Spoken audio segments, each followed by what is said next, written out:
Nicholas, and good afternoon from the UK to you. Thank you so much indeed. Yes, it's early morning here, and as you know, my day starts at 3 a.m. Every day, and people go, "How did you do that?" And I say it was quite simple. I've got this DNA that wakes me up at the same time every day. What time do you finish? Even weekends. What time do you finish? Believe it or not, it depends on clients. We've now got our clients really to the point where they text us first, so because they know the time differences. But the part that I enjoy is about 6:45 at night when I'm having dinner.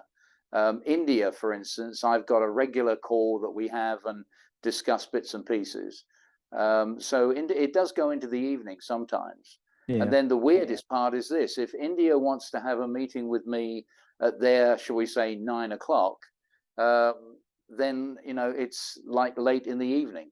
But we work with our clients, and I think today that's part of customer service, and that's something that a lot of people don't understand. You've got to be flexible. Yeah. So Nicholas, we've been LinkedIn buddies, we've been social media buddies, and obviously we've created a rapport. Occasionally we have a phone call on a regular basis. But for the benefit of our sort of audience who are listening in or watching in today, can you give us some just very brief background to yourself? Sure. I started off in law enforcement, and that's all I'm going to say there, back in Metropolitan Police days. But for the last 22 years as a company, we were certainly looking at solar. And the reason we had to look at solar was because of our CCTV cameras, where people said, I need to have security, but there was no electricity, there was no power. So we turned to solar back 22 years ago, which was totally different than it is today. And that's when we decided to get inside that business. And then we putzed around for about 5 years, and then we ended up getting a military contract with the US military exclusively behind the scenes, which has continued for 16 years. And that's the cool part, because we've developed things that we wouldn't have developed unless the military came up and said, can you do this? Can you do that? Yeah. And then, of course, a year ago, or actually June the 1st last year, we went commercial with the product that we created for the military, that we were given permission to do that. But behind the scenes today, we are certainly making some other radical changes in solar. And of course, the most important thing, we've been shouting about it forever, about battery. What's the point of having solar up there if you're not storing? And of course, we also have battery manufacturing in the Netherlands, but all that we do, we manufacture in the United States. And we also have locations around the globe, the European Union production, and we also have India now going into production as well. I get quite a few organizations contacting me from the likes of China and overseas regarding batteries. I don't really see nothing local going on. In the UK, there's nothing in the UK, is there? Yes, there is. Yes. Well, yeah, right. There is. The issue we got, every time we hear about the word lithium ion is an exceedingly dangerous battery. There you are in a car sitting on a battery. And these batteries are unstable because of the software. And just like all these little scooters and things that are blowing up, and we're seeing people injured and killed regularly because of the ridiculous things like they don't know how to charge it. They change the charger thinking any charger will work, but the software is messed around with. Now, we do not use lithium ion at all. We are a lead crystal battery, a heavier battery, but we don't do cars, because once our batteries go in, who's going to move it? It's in a building. And we don't catch fire. We don't blow up.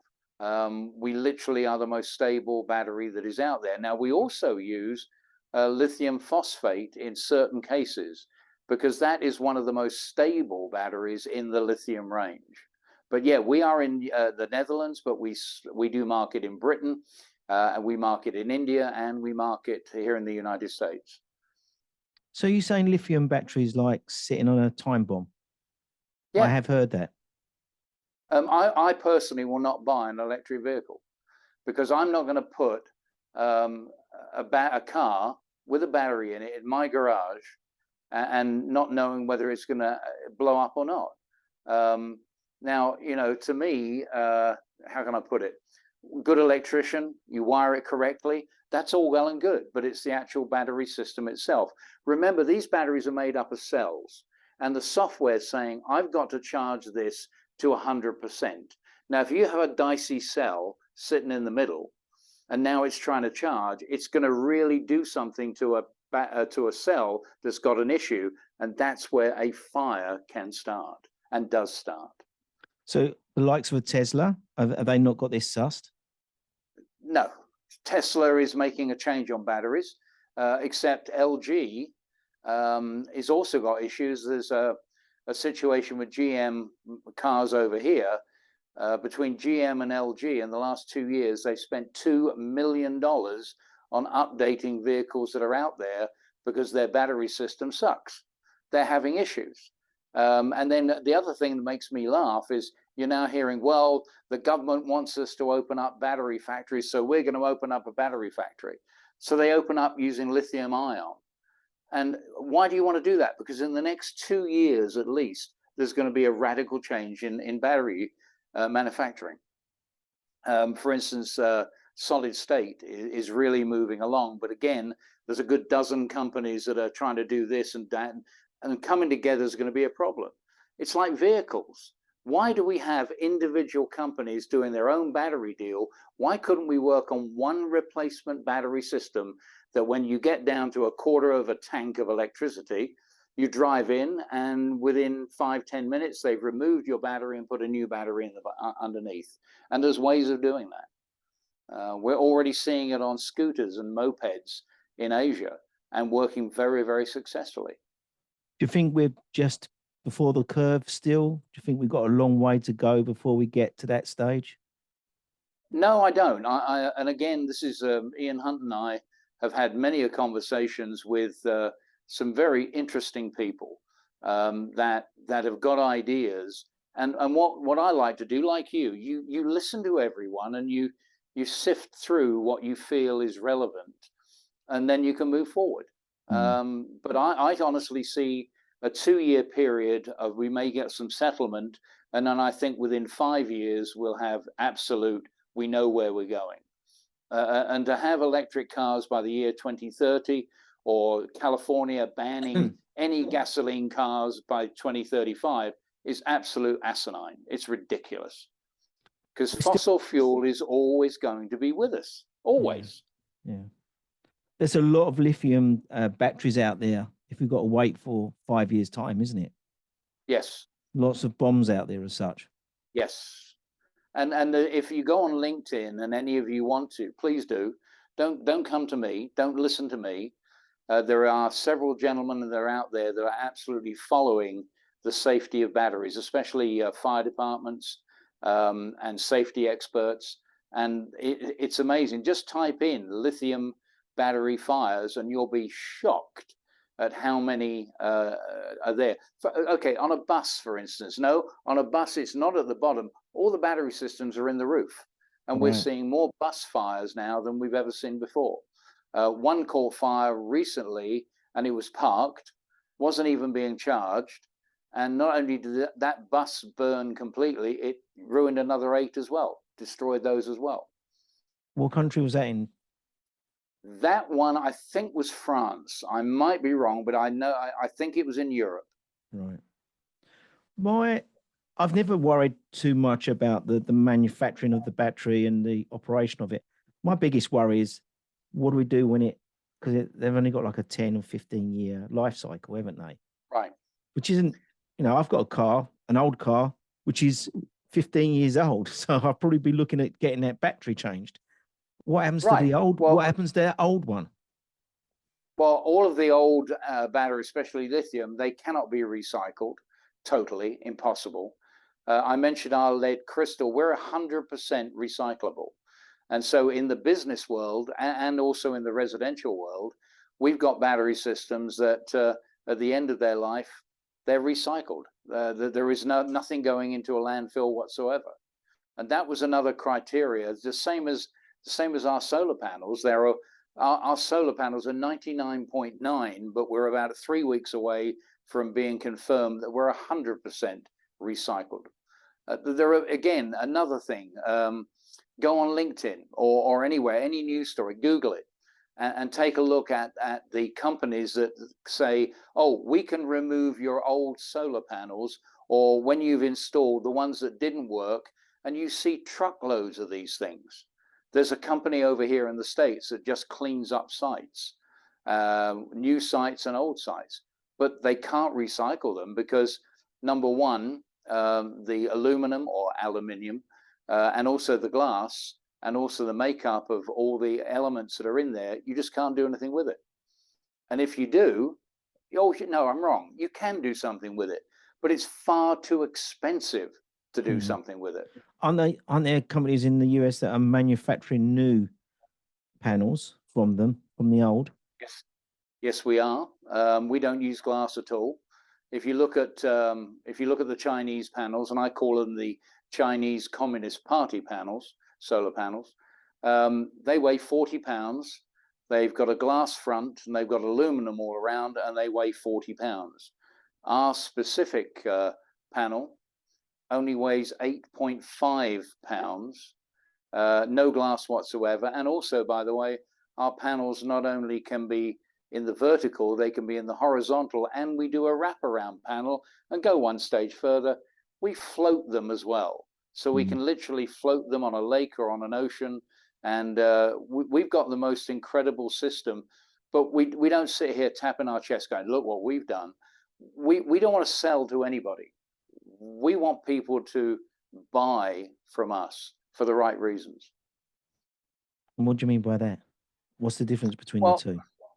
Well, sorry if I'm being devil advocate. No, I love it, because again, the con artists, especially on residential and commercial, is diabolical. The lies that are being told about tax credits and how long a panel is going to last.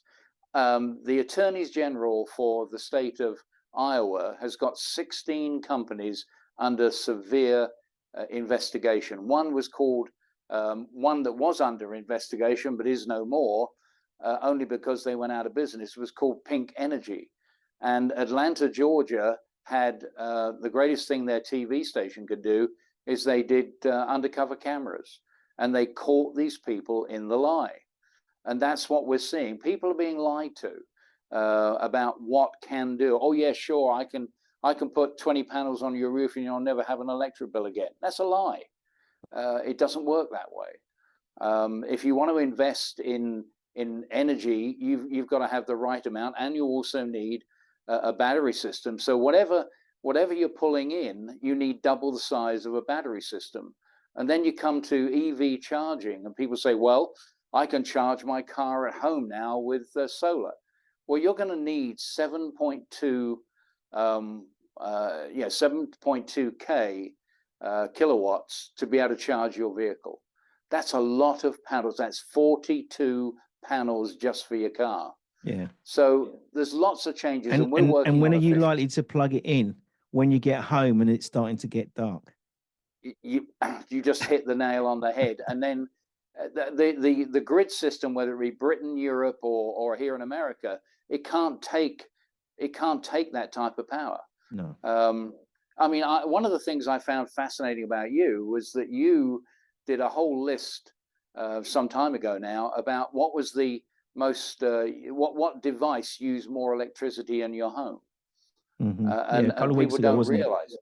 Yeah, a couple of weeks ago. Most people, I always turn around and go, well, if you're going to make a cup of tea, you've got to boil a kettle, and that is a mass amount of electricity. Yeah, that you're pulling. Yeah, and people will fill that kettle up to the brim to put it on. Every time.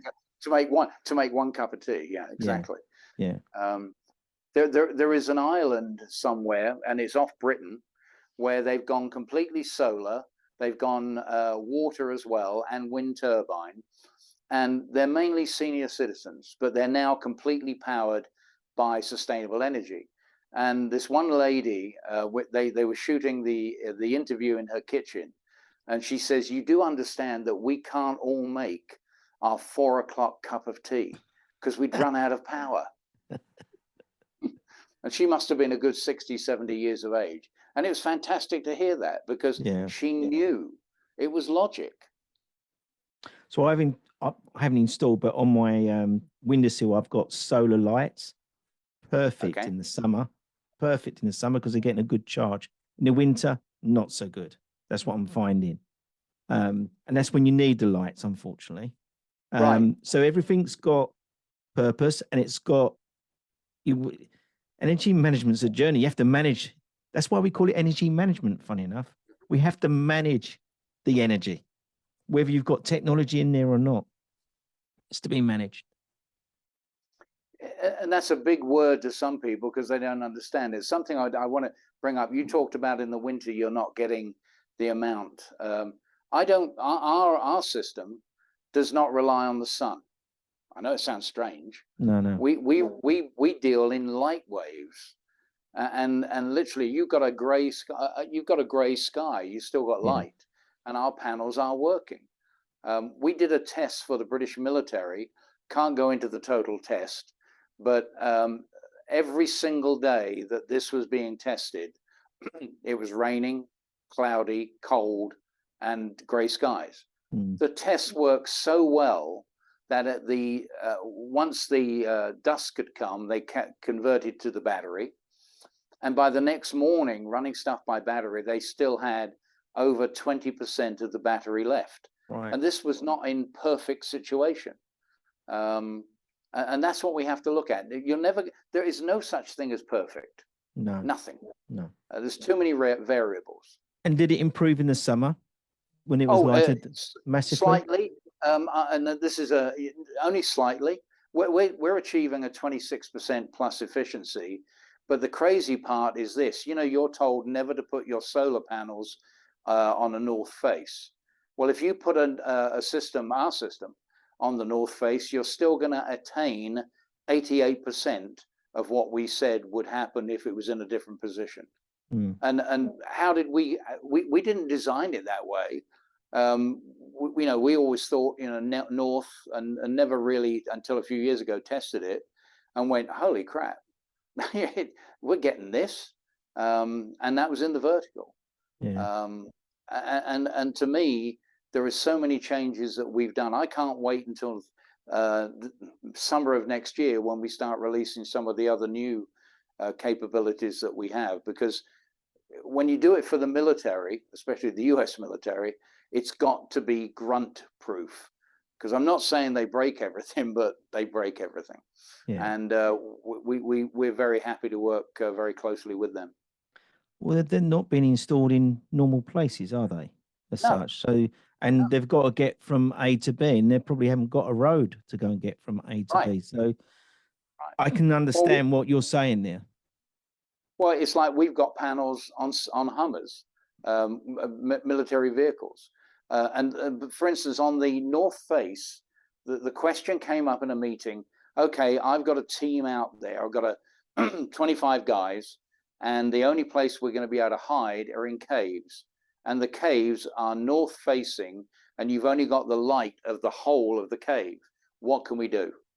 So that was presented to us, and we had to prove to them that we could still get radical efficiency, and which we did. And obviously without any reflection. Oh, no. Okay, listen, Heathrow Airport, there is one runway that cannot be used at certain times of the day because of the reflection of the glass into the pilot's face. There's no reflection from us whatsoever. And our panels are gray in color. Well, actually, they're not. They're a gray blue, but it looks black, if I may put it that way. So we're now working on colors.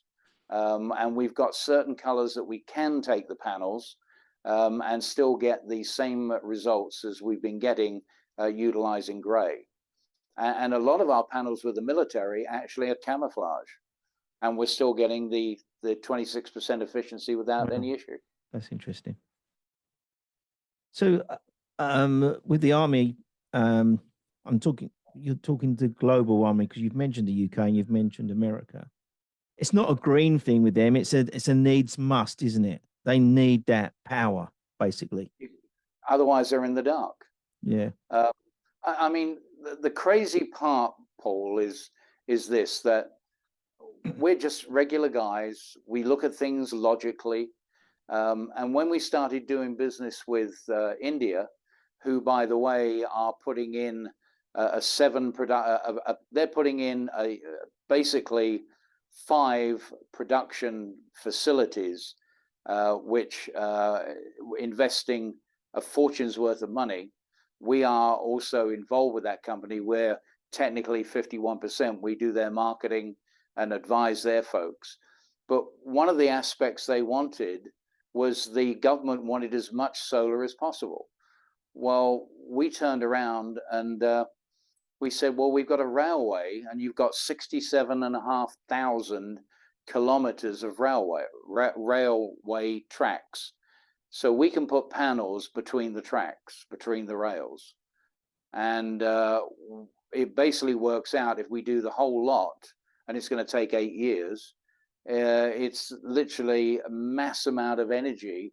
And our panel, you can run on it, you can walk on it, you can jump up and down on it. And high-speed trains, they can run over it. It's not, doesn't move at all. Well, when that was presented to the railway minister, I don't want to say he fell off his chair, because he technically didn't, but he was just in shock. Yeah. Because he'd never thought of before. We as a company come up with some of the, I won't say crazy, but in a logical point of view, we know that we've got to bring in more energy. We also, with our floating panels don't need the expense of all the metal work. We literally float on the water. And by the way, we love water. If you've got water coming over our panel, as you know, water works on something like that as a prism. It's a bit of a no, isn't it? Yeah, you're bringing in more light. Right. So that's why it's a bit. You wouldn't think about water and electricity together, would you? No. That's what I'm thinking. One of my documents says the two just don't go together, but they do. Yeah. And then you connect it to a battery system on shore. Your anchoring system is very, very important. And we have great engineers that work out how if it's a lake, you know, you've still got movement. The one thing we don't do is we don't set those up in Florida.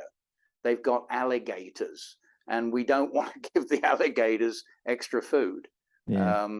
So, you know, but yeah, it's a whole different ball game, and I'm proud to be part of that team. Do you find the water actually acts as a coolant as well? And then when solar panels receive the cooling side of it, it makes them more efficient? Well, our panels actually don't heat at all. We don't get any heat.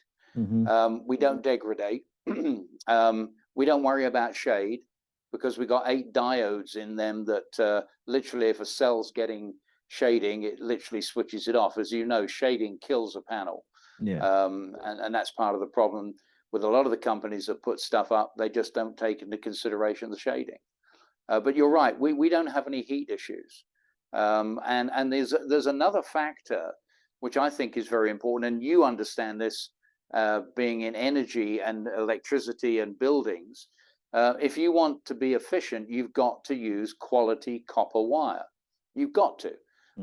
You've got to be having that transference of energy. Now, what do the Chinese do? Oh, don't make me laugh here, but they use an aluminum thin wire coated in copper. It doesn't last. That's why we've had so many fires, because they're issues. That's the wiring is the first things to go, and arcs and causes a fire on a roof. Yeah. Before we joined, well, as we was joining the call, we was discussing different topics we wanted to touch on today, and you wanted to talk about energy management. I'm keen to know. Obviously, you're, as far as I'm concerned, a renewable expert regarding solar and batteries, etc. But where does the energy management come into that? Well, to me, what is the point of putting wonderful, sustainable energy on a building if you're wasting the energy inside the building to begin with? You know, why are you not using LED lighting? Why are you not using software timers to switch off? And I always remember a comment from you some time ago when I said, you drive downtown and you've got a building at night, all the lights are on, and you made the statement, well, the reason they leave them on is the cleaning person might go into that room that evening or that night to clean the room. Yeah. You know, believe it or not, this action of turning something off is so simple, but people don't do it. But there's now software. Smart housing is, and by the way, the new house that we're moving to, I've got a company coming in to do everything on smart housing, because in the long run, it will save us money. And it's not using this anymore. I can have timing, but I can also use my voice. And that to me is energy management. Let's get the building working efficiently, simplistically, like you've also mentioned.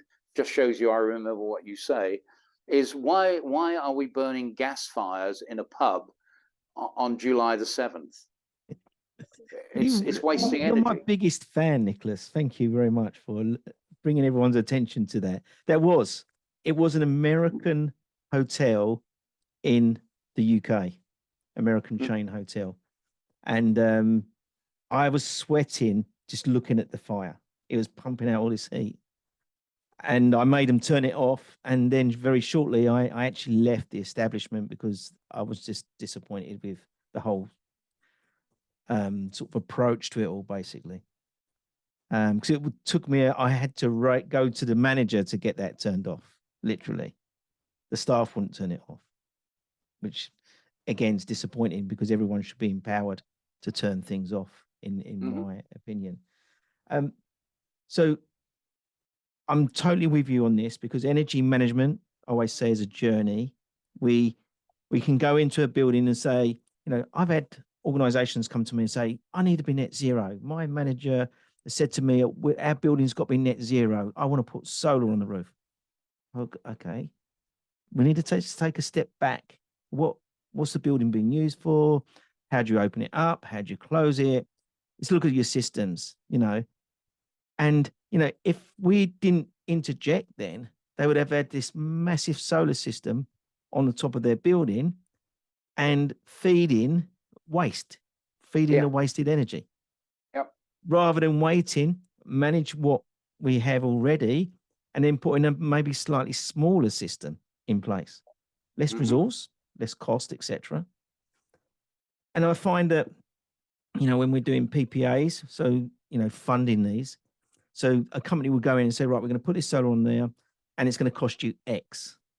So the organization starts paying X and there's a minimum take on that if you don't take it. Well, then if you start to reduce your energy, then you then got funding issues, because you're not going to continue paying for that funded product because you're not using enough energy. Right. So it creates loads of different problems going forward. Do you come across things like that, Nicholas? Oh gosh, yes. I mean, I've got one that there's a it's in Illinois. Came to us via one of our marketing companies, and the reason that they want energy, that to be able to control their own energy, is not so much for the heating and cooling and the lighting. It's that they've got a massive server situation, and that server cannot afford to go down. And they've been backing it up with diesel and a generator, and they've had more issues than you can think of. Now, they're not the only company in that building. There are 3 companies, and we've just finalized what they need to spend so that they can maintain. And we even turn around and say, okay, you believe that on the winter months it's not going to work as well. Well, we're covering you to this point. It works fine. Yeah. Now, they turned around and said, well, what do we do with our excess energy? And they said, we'd like to send it to the grid. And I go, why? Because the grid company can literally shut you down. And also there is now a massive liability issue here in the United States that insurance companies, if you are connected to the grid, they're going to cancel your insurance because it's a liability if your system screws up the grid and cuts something down. And I said, well, you've got 3 other companies or 2 other companies in that building. Why don't you look at sharing and charge them half their electric costs now? You could save them some money because you've got spare electricity.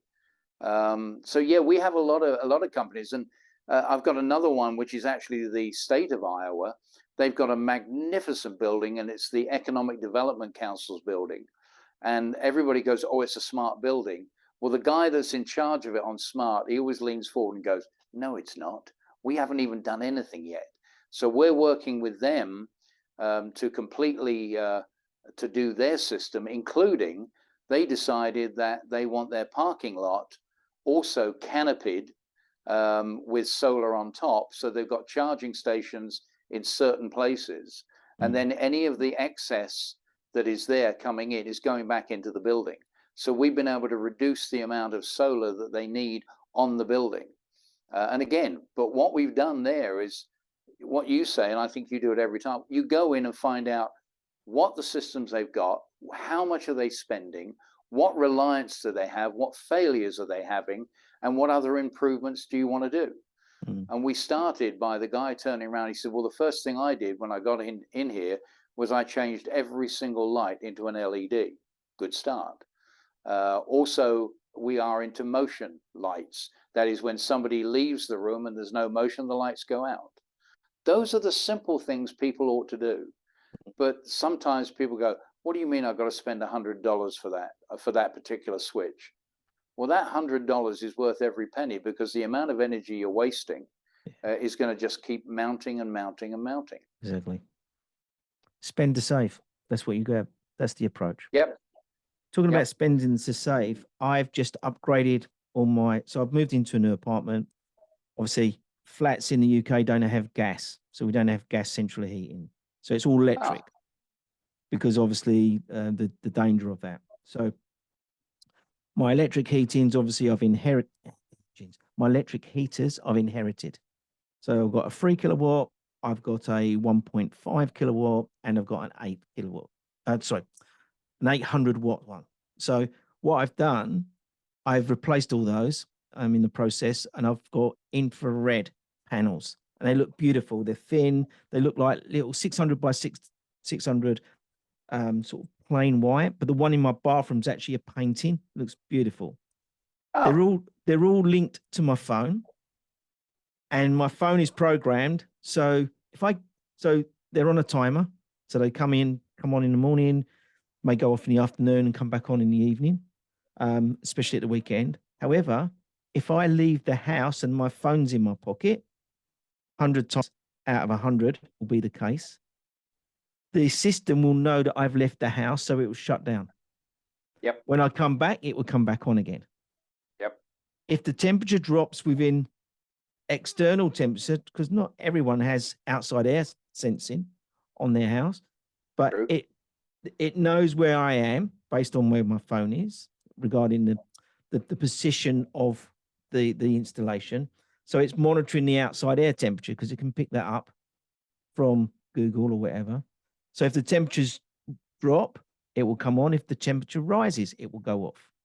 So already within a very quick sort of time, I've got compensation to outside air temperature, I've got proximity, and I've got my time. Very, very quickly, very low cost. The efficiencies on there, so I've calculated it, it's 55% saving on my heating. That is significant. Oh gosh, yeah. Yeah. By the way, we have we use Nest for our here where we're at right now, and I've actually got, you'll love this, in the new house we actually have 12 zones. How about that? We're also thermal, geothermal, and we are adding solar, but the solar we're adding is not on the roof. I'm actually putting in regular metal 4-foot fences, and we're putting our solar modules on the fences in the vertical. Right. And then the battery system outside. But the reason we're doing that is, again, to save energy, and also during the winter months, we do have electric issues.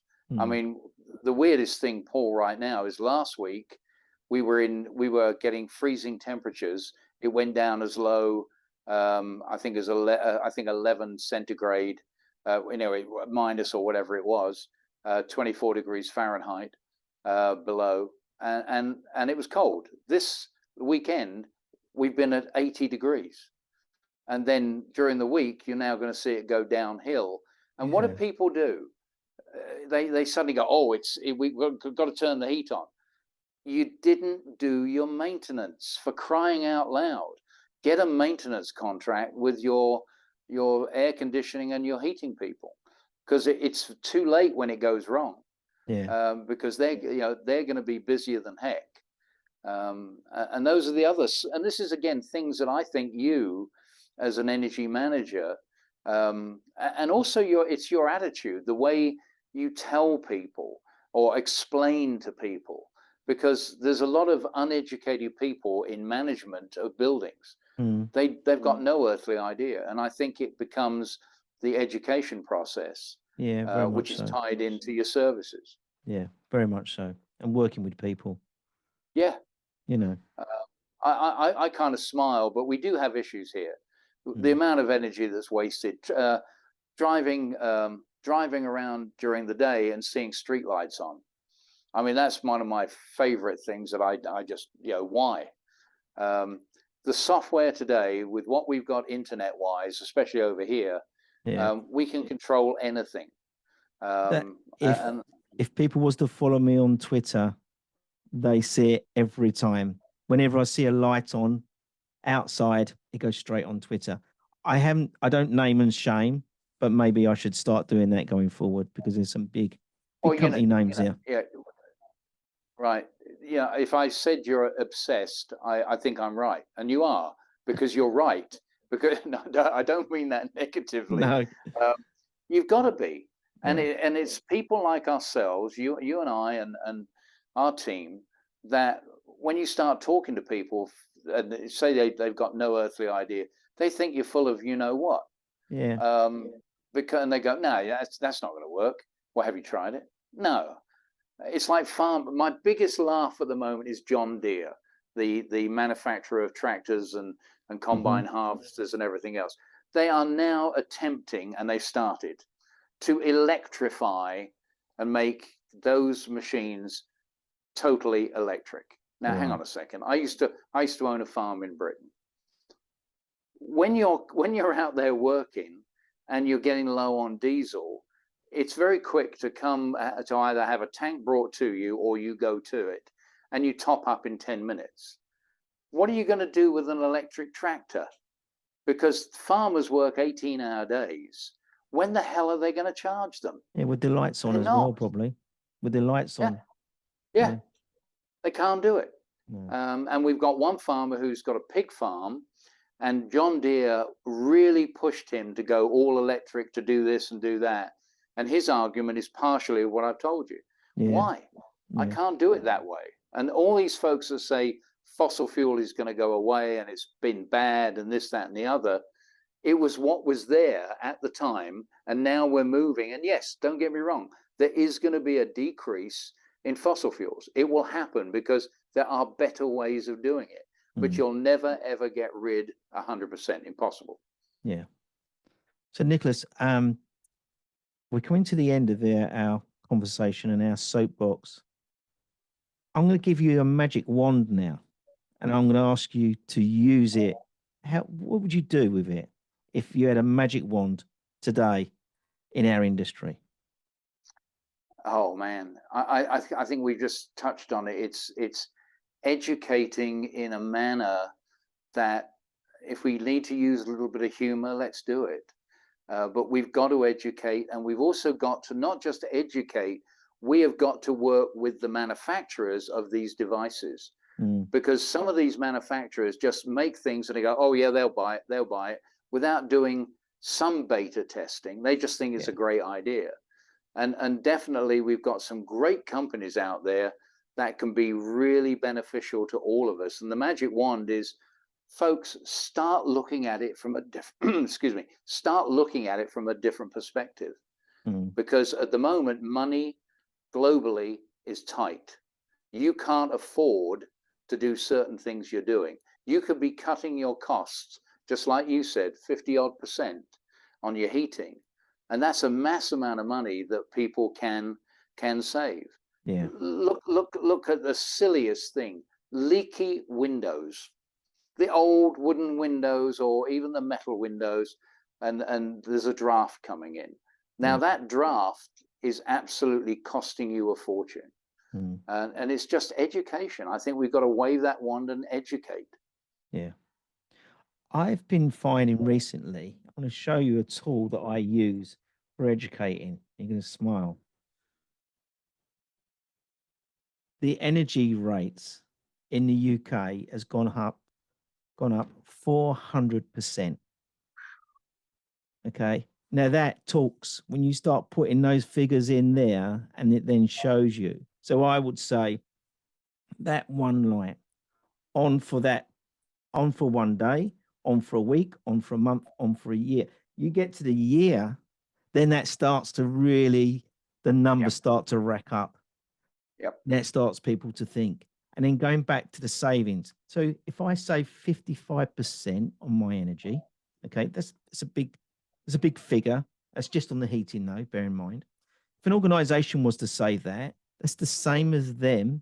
If it was a hotel, it's equivalent to them selling rooms.